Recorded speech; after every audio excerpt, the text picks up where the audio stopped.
think it's the manifestations, and we want you to have manifestations. We're not trying to talk you out of the glitter or glitz or beauty or anything that you want. We want you to have the manifestations. But we're here to tell you, you didn't sign on for the manifestations. You signed on for the movement toward what you want. You signed on for this 3-step process. You signed on for the choosing from the buffet, for the launching of the rockets, and for the exhilaration of lining up with who you really are. Coming home, coming home, coming home. So, we're eager to talk with you about anything you want to talk about. We don't want to have talked you out of any subject because all subjects are appropriate. We want you to know that our role, if it is to be an advantage to you, is to stand here inside your vortex, firmly, clearly, knowing who you really are. And as we visit with you collectively, as we've been doing already here, or individually, as we choose you to come to the hot seat, it is our desire to offer insight and vibrational pathways to make it easier for you, easier for you, easier for you, easier for you to come into vibrational alignment with who you are. We want you to put the word ease, easy, in one of your good piles.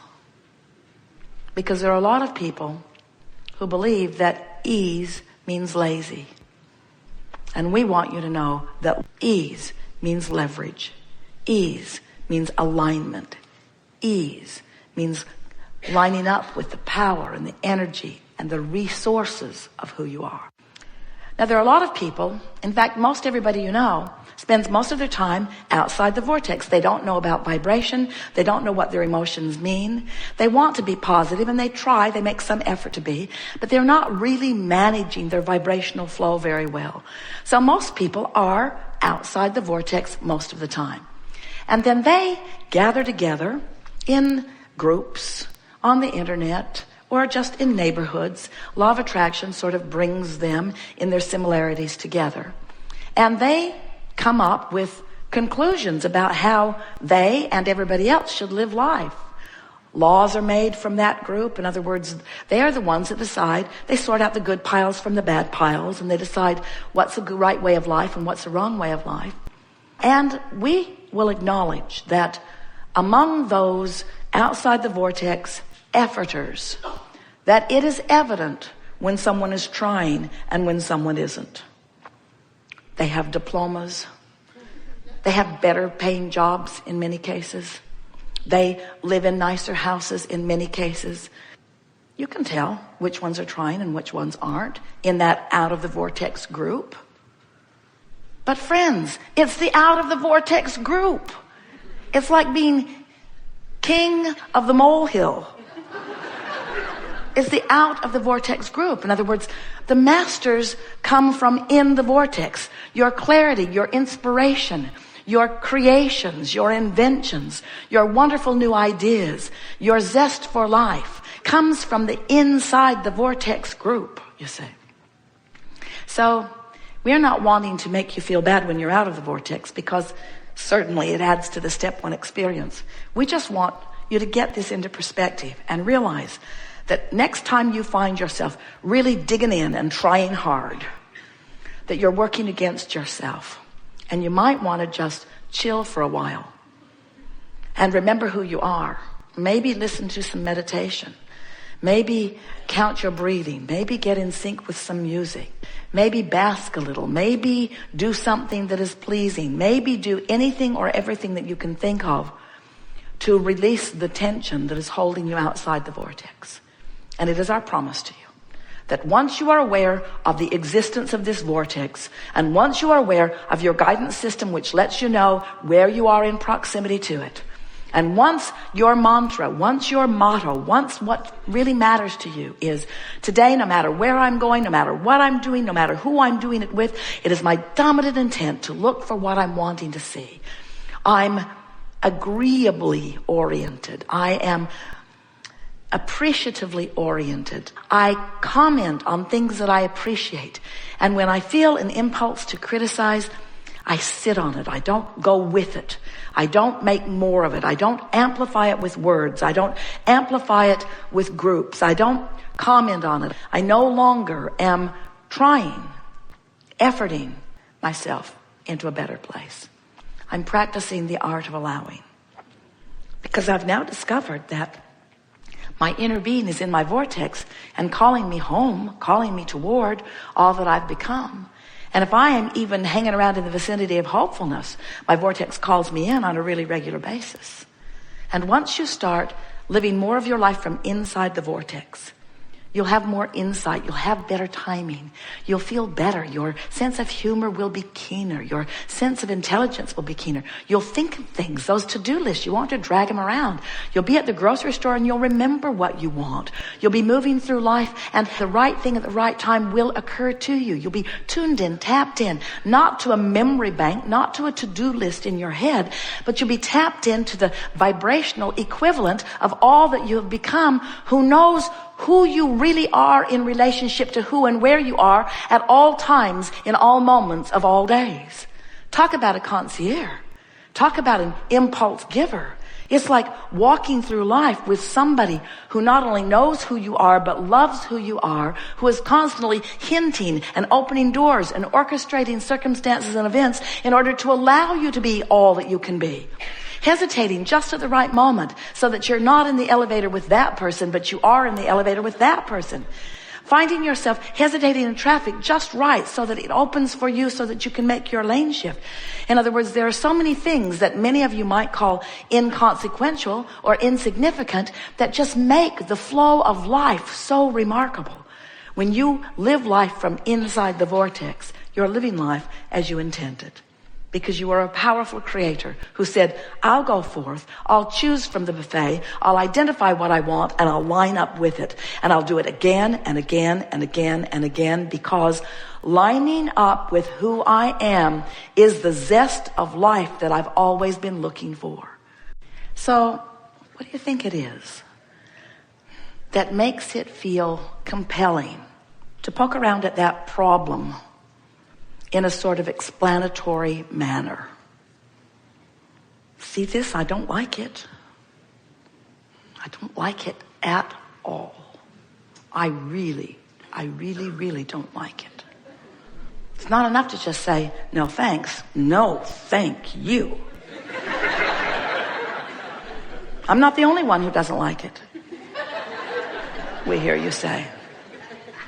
Nobody really likes that. We shouldn't have to put up with it. We just shouldn't. I'm going to get online. I'll bet there's others feel the same way. Yep. It's a movement. The more you look at something, the more law of attraction says, oh, here's more, here's more, here's more, here's more. So we want you to realize that while it is of value for you to know what you don't want, while it is helpful to know what you don't want, while solutions are born out of defining the problem, the more you define the problem, the more you define the solution. We just want to be very clear that while you're still defining the problem, you cannot catch a vibrational glimpse of the solution. And law of attraction is responding to you where you are offering your vibration.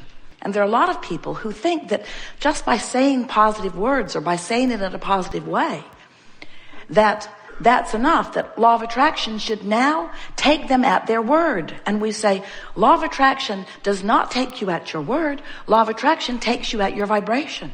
And the only way you really know what your vibration is by the way you're feeling. So you have two indications of whether you're leaning away from who you really are and what you want, or toward who you really are and what you really want. The first evidenced is the way you feel, your emotions.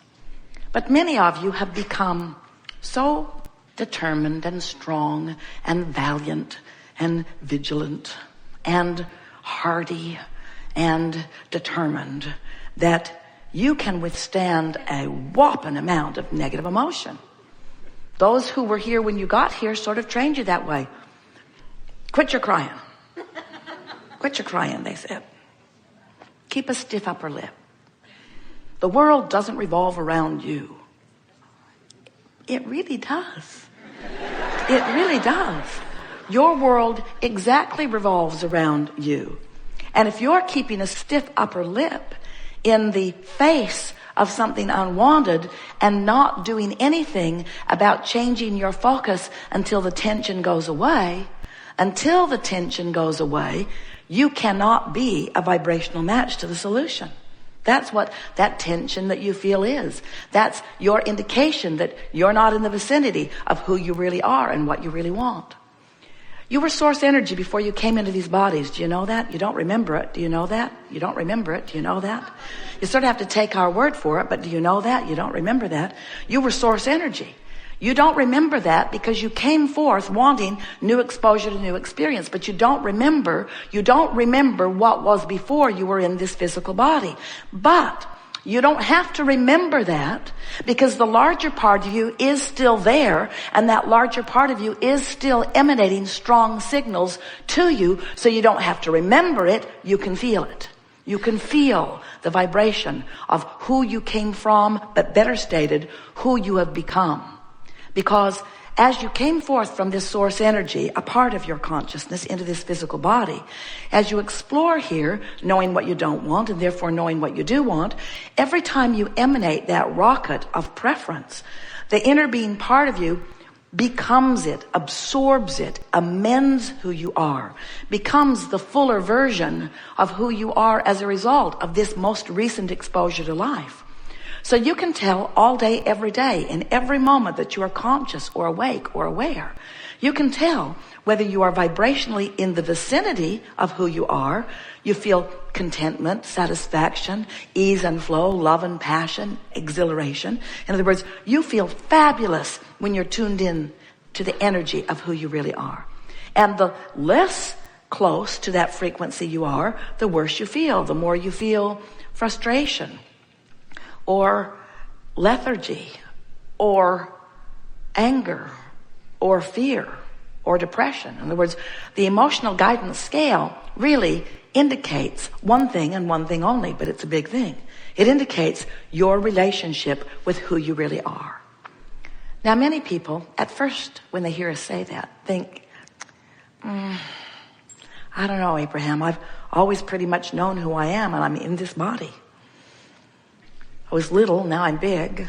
I was young, and now I'm older. But I pretty much know, I think, who I am. We say, not even close.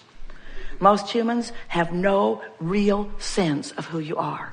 You don't know your power. You don't know your wisdom. You don't know your clarity. You don't know your stamina. You don't know your love. You don't know your worthiness. You are allowing but a scanty little part of yourself because you're fixated on problems and using those problems as your predominant point of focus.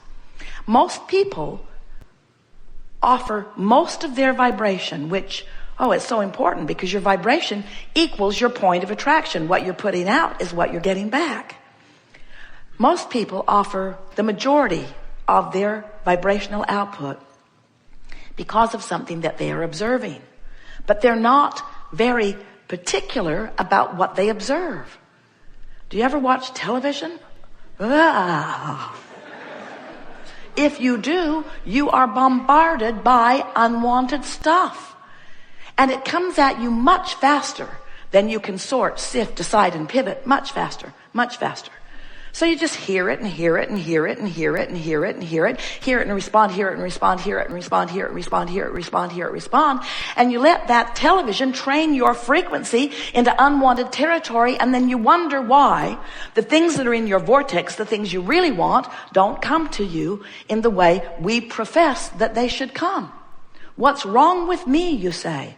We say nothing in the world is wrong with you, but you sometimes let unwanted things do the majority of training you into a frequency that then you say, well, I'm tough. I've got a stiff upper lip. I'm determined. I can play full on. I can make it happen. I will make myself financially prosperous. I will bring myself into alignment with what I want. And we say, really, friends, you cannot force it. You have to feel it into place. You have to allow it. You have to surrender the resistance in order to allow who you really are to be. We have enjoyed this interaction immensely.